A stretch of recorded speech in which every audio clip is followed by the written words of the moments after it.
BBC Sounds. Music, radio, podcasts.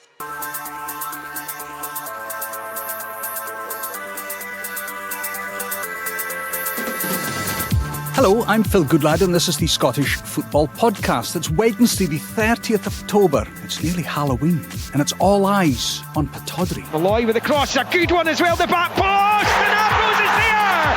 And Ambrose scores! That's the journey! Goal Rangers!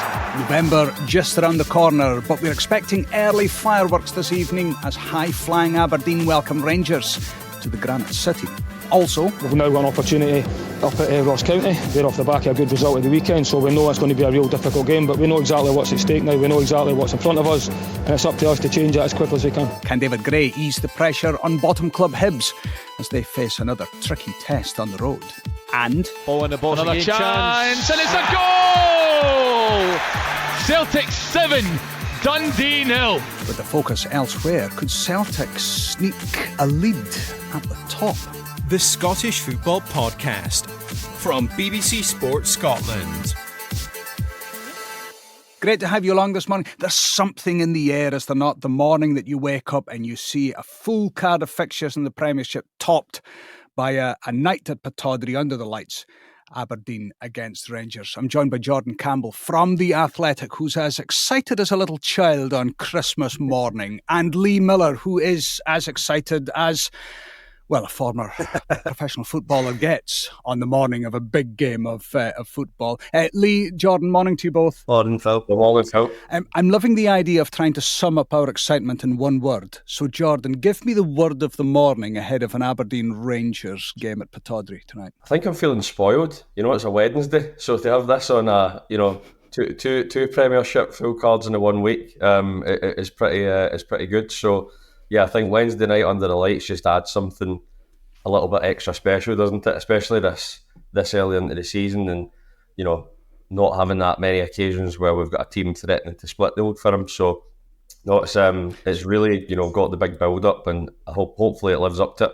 That is a lot of one words that we asked for, and we've got them. Lee, give me one word as to how you're feeling this morning. Not just how I'm feeling. I think one word is meaningful. This game has got a lot of riding on it. Aberdeen obviously high flying, doing really well, come up against a test against Celtic down at Celtic Park. Came out of that really flying high and looking good, and obviously the comeback with 2 each. Rangers going up to Aberdeen is always a feisty fixture. It really is. I've played in a few of them.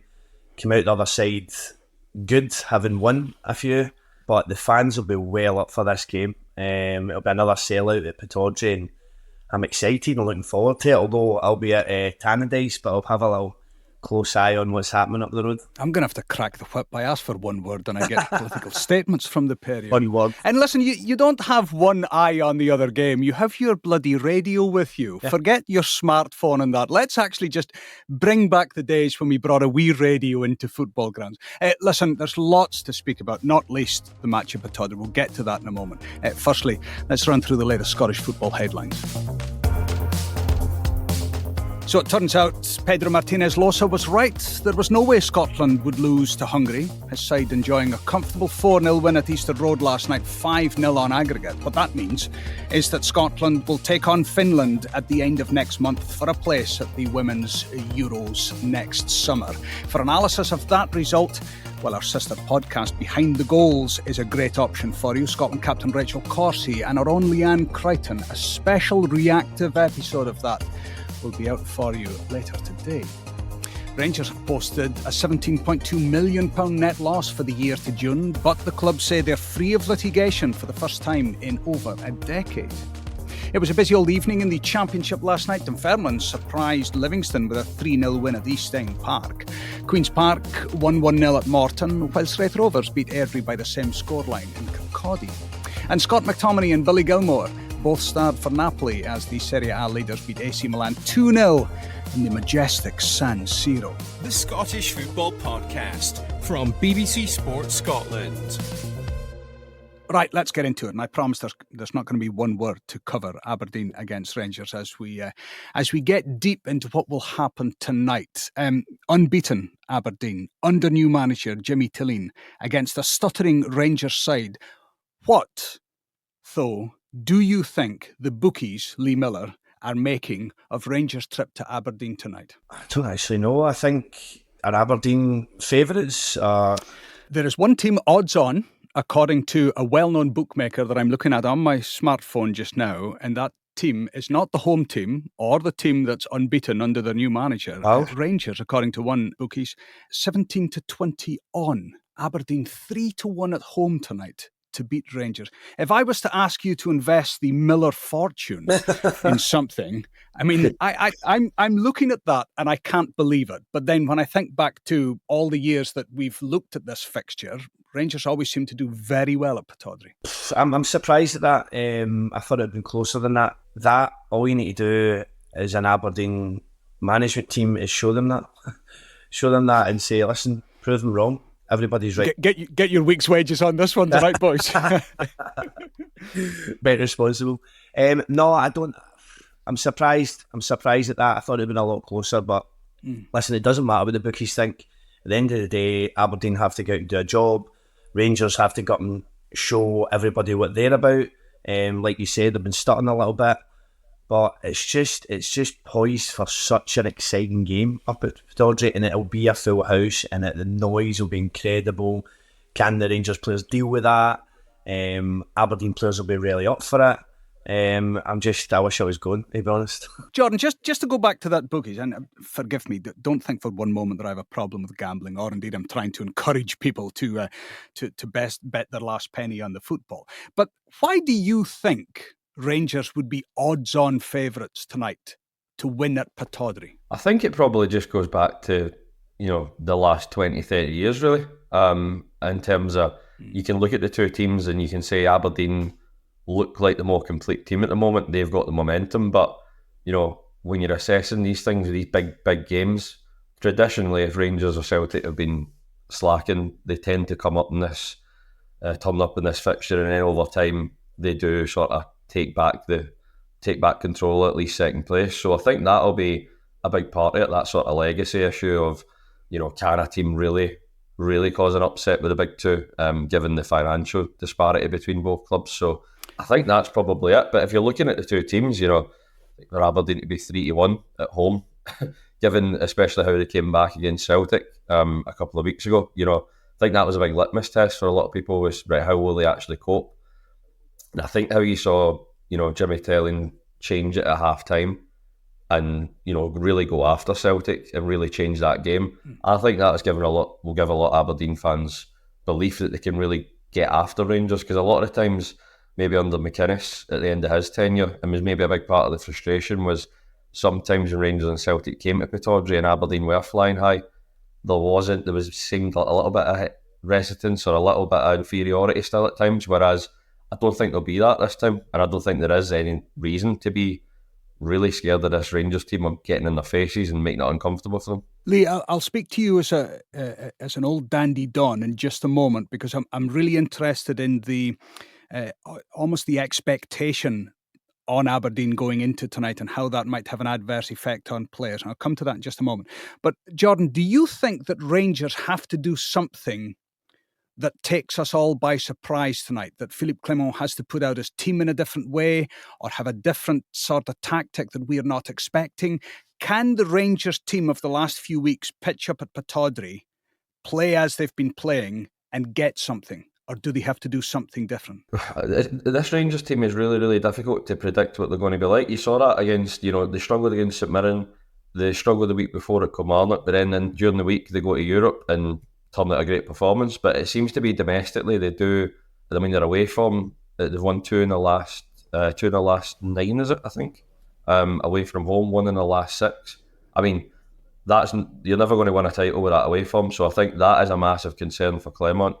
And the problem seems to be, Rangers don't really have a defensive shape when they go away from home. Even domestically, there's massive holes in midfield. So I think that's the big concern for Rangers, is unless that changes and unless you stop giving teams loads of counter-attacks against you, that Aberdeen team with the pace they've got will hurt Rangers. So I think there's going to need to be a change in that. And I think you've seen Raskin and Barron form a promising partnership the last couple of weeks, but it's still in its infancy, and there's still two young players who, not one of them you could really say he's definitely got the discipline to protect that back line. So I think something does have to change within the system, because, Clement was talking yesterday in his press conference about, this is a big opportunity to show the outside world that the belief we've got inside about the evolution that's happening and the growth that's happening, for them to agree and see it's really taking place.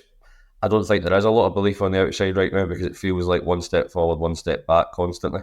So I think, for Rangers, to me, they have to win this game. If they lose this game, I think it's looking very difficult for Clement. Remind you of last year where Michael Beale went into this fixture, albeit at home, to Aberdeen, and it almost felt that you're waiting on Aberdeen to win, and that was the end for him. So I think, just over a year now in charge, if they lose and go 9 points behind Aberdeen and Celtic, I think the fans will definitely turn very sour towards Clement. Lee, take me into the dressing room as a player, a dressing room that's full of expectation, and a dressing room that, whether it's accurate or not, may view this as the biggest fixture of their season every time the fixtures are released, the first game at Pittodrie against Rangers.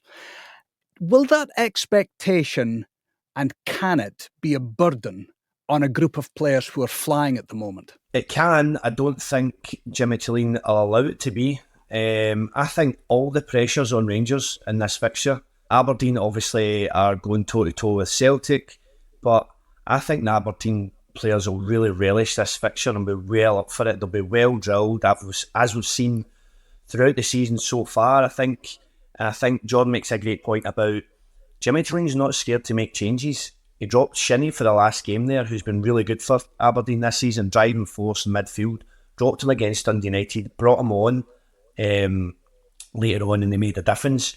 Makes changes at Celtic Park at half-time. He's not scared to just whip boys off, and I think the players know that and understand that. If they're not performing, they've got a squad now that can change games within the game, if you know what I mean. So no, I think the Aberdeen players will be well drilled, well up for this, and I don't think Jimmy Tilleen will allow the players to get carried away with what's happening. It's no cliche, he said it before, every game as it comes, the next game is the most important game, so it's built up to be a really good game tonight.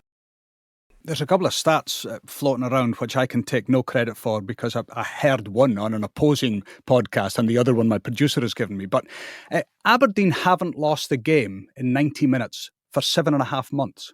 So as much as we're speaking about Jimmy Tilleen's start at Aberdeen, this actually goes back to Peter Leven, and the only game in that 7.5 months that Celtic have lost was the Scottish Cup semi-final that went to penalties against Celtic. The other one, though, Rangers have played 4 away games in the league so far this season. They've only scored 1 goal, and they've dropped points at Tynecastle, Celtic Park and Rugby Park. This, given those stats, given that one team is in the ascendancy, given that the other team is struggling, this is 0-0 written all over it on Sports on tonight, doesn't it? Lee, as a former player, one of the issues that may develop tonight will be, in the lead up to kick-off, the reception that Conor Barron is going to face. Former Aberdeen midfielder, left to go to Ibrox in the summer, now coming back.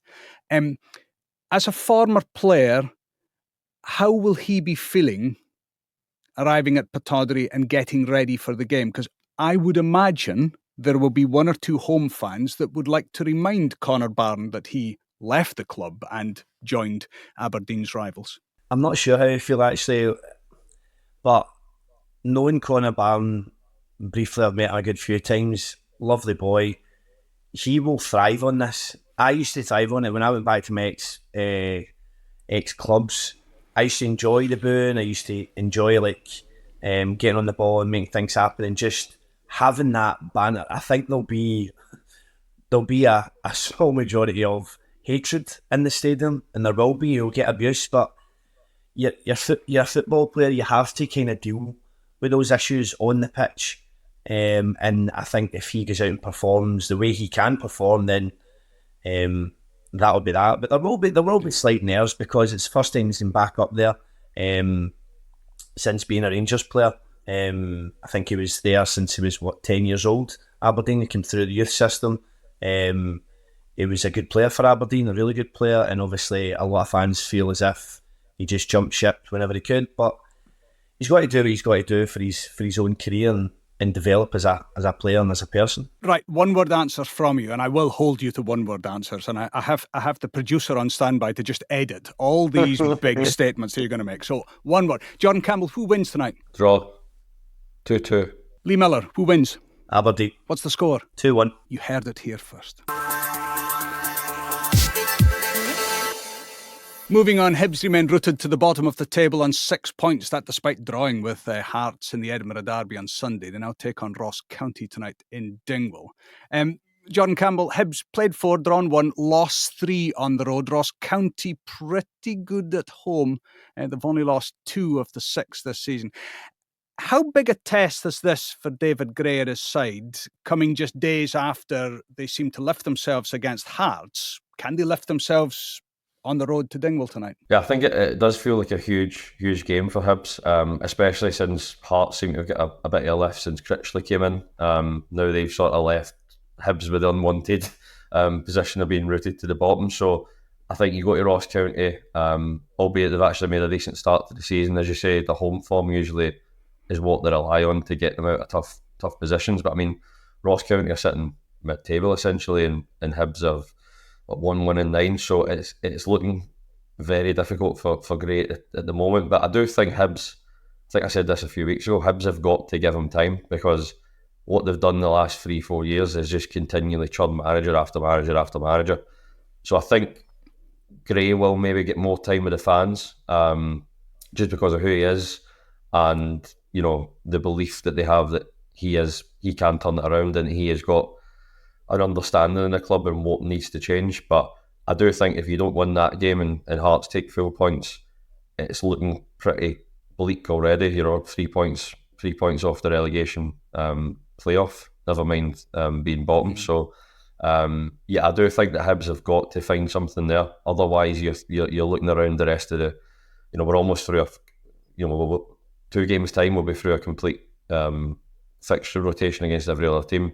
And if you've taken 6 points for 10 games, I think it's looking very, very shaky. So, yeah, I think this is it's almost a must-win for Hibs in the same way it's a must-win for Rangers at Aberdeen, just to keep touch, I think, with those above them. Lee Miller, one word, who wins tonight? I think David Gray got, I know it's more than one word already. No, I need a buzzer that whenever the one word breaks, I just beep. It's a massive game for Hibs. And thing I like David Gray. I like the way he comes across in the press afterwards. He's very honest. He speaks really well. He's been really unlucky with a lot of fixtures, a lot of games. He feels, and I only seen the brief highlights of the Edinburgh Derby at the weekend, but they probably should have got 3 points. He was unlucky to lose a goal the way he did, but he's just getting so many small things going against him at bad times in games, and 6 points out of 9 games is very bleak looking. But I think Jordan makes a great point. They have to give him time. He's honest. He doesn't kind of shy away from the questions. They have to give a manager time, and he's the one for me that you give a bit of time, and I think he'll come good. So, who wins? Hibs. Jordan? Yeah, I'll go Hibs as well. You realise I'm going to collate all these answers and there'll be like a wall of shame that goes up tomorrow morning. Also on the card this evening, Motherwell travel to Tannadice to take on Dundee United. Hearts host Kilmarnock. I'm not asking you yet. Give me a moment. Did you give your And it's the battle of the Saints and Paisley. Too much information. The battle of the Saints and Paisley, and Celtic played Dundee and Glasgow. Right. Now we can do it. Motherwell at Dundee United. Lee, you're going to be there with your little transistor radio and your little coin in your pocket to buy a Bovril at half-time. Who wins tonight, Motherwell or Dundee United? Hopefully Motherwell. It's a tough game. It will be a really tough game up there. Dundee United are going well. Jim Goodwin's done really well, and the fact that he's got so many injuries as well, he's rotated his team, and they've grinded out a good few results. So it'll be a tough game, but hopefully Motherwell, they go up there obviously without Liam Gordon and a good few injuries as well. But it'll be a tasty fixture again. 2 teams, 4th and 5th. Hopefully Motherwell can do it and leapfrog Dundee United. Jordan, who for you? I'm going to go safe and go a draw again. I just think Dundee United have made a really good start to the season. Yeah. They were really unlucky to lose a goal late against Aberdeen last week, and they just looked really sort of regimented and solid. So, I'm going to go draw. Hearts against Kilmarnock, two of your old sides, Lee. Yeah, Kilmarnock, they've actually over the years they've got a really good, what do you call it? They do well at Tynecastle, but I can't see past Hearts. I think Hearts at home with Cripsley, obviously last game at home he done really well. I think they'll win that game. Celtic Dundee, Jordan. Well, I fancy Celtic, but I think You're coming off the fence now, are you, Jordan? Yeah, that's it. Yeah, that's an easier one. But yeah, no, I fancy Celtic to win quite comfortably, and maybe Luke McCowan giving a start against his old side after his goal last week. Looks to sort of be growing in confidence and getting settled in. So I think we all seen his face when he walked out the tunnel on deadline day signing for Celtic. It almost looked like it was a surreal moment for him. So yeah, I think Celtic will comfortably take care of that, and they'll have maybe half an eye on what's happening at Pittodrie at the same time. Yeah, Celtic scoring 7 the last time Dundee went to the East End of Glasgow. Finally, Lee, the Battle of the Saints in Paisley, Johnson against Mirren. Of all the games tonight, and I know we focus on Aberdeen Rangers, St Mirren against St Johnstone, I don't know, I think that has something about it, and I don't know why. I just think that they're two evenly matched sides, and I'm really interested to see St Johnstone in the last few weeks. And I almost feel bad for Craig Levein, but St Johnstone look like a side that have just thrown off almost the shackles of what had become under Levein and just enjoying a fresh start. Yeah, Simo Valakaris had a big influence on his squad, and you can see they're playing with a little bit more freedom. They're playing forward. I watched their game at the weekend against Dundee. They were by far the better team for me. They tried to play. You could see what they were trying to do, play through the lines, and Nicky Clark was a real menace in there in the 10 position. He was coming short. He was round the corner. He's a clever player, and he popped up obviously with the winning goal. No, I think they're going really well considering where they were at the start of the season. But St Mirren that's a tough place to go. Paisley's a tough place to go. Stephen Robinson has his team well structured, and it'll be an interesting contest in Paisley tonight. Jordan, let me guess, you think that'll be a draw, don't you? 100% draw. I was looking at St Johnstone's results of last year, and just when you say about taking the shackles off, they've scored 3 goals and then 2 goals in the last 2 league games. The last time they scored more than 2 goals in back-to-back games in the league was November last year. So I think that shows that they've really, they really have that change of shape, having 2 strikers up front, making Nicky Clark the captain. Jason Holt's come back alive again. I think he's just re-energised the whole place, because tuning into St Johnstone games the last few years, even towards the end of Callum Davidson's time, you knew exactly what you were going to get, and it was going to be back foot, trying to snatch an opportunity here and there, and I think he's just completely changed the whole mood around it. So yeah, they're going to probably get beat tonight after I said that. But all complaints to Mr. Jordan Campbell of The Athletic for St Johnstone fans.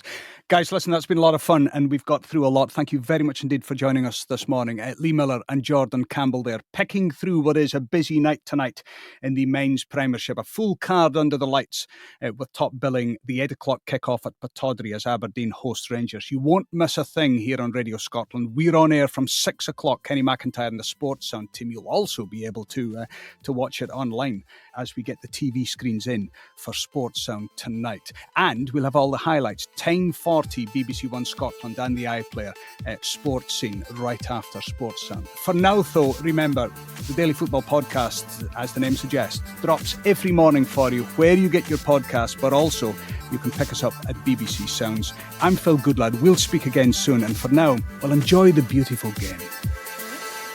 Just a quick reminder, the Behind the Goals podcast is available every Tuesday with me, Rachel Corsey, and me, Leanne Crichton. It's your one-stop shop for our take on everything that's happening in the world of football. Just head to BBC Sounds or wherever you get your podcasts and search for Behind the Goals.